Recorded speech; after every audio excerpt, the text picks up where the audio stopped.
पुढची बातमी आपण पाहूया। चंद्रपूरमध्ये गेल्या 2 दिवसांपासून मुसळधार पाऊस कोसळतोय। वर्धा आणि पैनगंगा नद्यांना पूर आलाय। पुराचं पाणी रस्ते आणि पुलांवरून वाहू लागलंय। 7 तालुक्यामधील 14 मार्ग वाहतुकीसाठी बंद झालेले आहेत। यामुळे इरई नदीकाठच्या गावांना सतर्कतेचा इशारा देण्यात आलाय।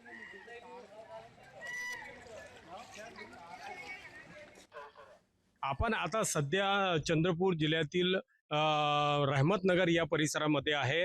इथं बोटने जे लोक घरामध्ये फसलेले आहेत त्यांना काढण्याचं काम सुरू आहे, युद्ध पातळीवर सुरू आहे।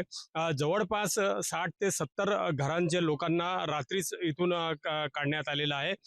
या अनुषंगाने रात्रीपासून जे राहुल पावडे आहे नगरसेवक, ते इथं काम करत आहेत, ते आपल्या सोबत आहे। साधारणतः आपल्याला माहिती आहे की वर्धा नदीला पूर आल्यामुळे काल रात्रीपासूनच वर्धेचं बॅक वॉटर हे इरई नदीला येत आहे आणि त्यामुळे इरई नदीचं पाणी थांबलेलं आहे आणि त्यामुळे इरई नदीच्या बॅकवॉटरमुळे रहमतनगर, सिस्टर कॉलनी या भागातल्या बऱ्यापैकी एरियामध्ये पाणी शिरलेलं आहे।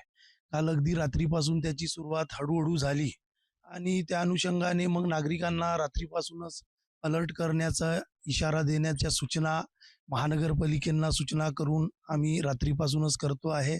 आणि आज सकाळच्या वेळेस असं लक्षात आलं की रात्रीच्या वेळेस काही परिवार हे आत राहिलेले आहे आणि त्यांना काढण्याचं सुद्धा काम सकाळपासून अगदी आम्ही सुरू केलं आणि साधारणतः एक 9 ते 10 ज्या फॅमिलीज या ठिकाणी अडकलेल्या होत्या त्यांना सुखरूप बाहेर काढण्याचं काम सुद्धा महानगरपालिकेच्या वतीने आमचे पदाधिकारी चांसयत असतील या ठिकाणचे सगळे पदाधिकारी व आम्ही नगरसेवक म्हणून मी स्वतः करतो आहे। त्या ठिकाणी त्यांना चांगल्या जागी स्थलांतरित केलेलं आहे। शाळेमध्ये अनेकांना या ठिकाणून स्थलांतरित करून त्यांच्या राहण्याची व्यवस्था, भोजनाची व्यवस्था ही सुद्धा त्यांच्यासाठी करण्यात आलेली आहे। अशा पद्धतीचं युद्ध पातळीवर कार्य सुरू आहे। अद्यापही काही परिवार या ठिकाणी अडकले आहे का, कुणाला बोटची गरज आहे का, कुणाला काही मदतीची गरज आहे का, यासाठी आम्ही सतत सेवेत आहोत।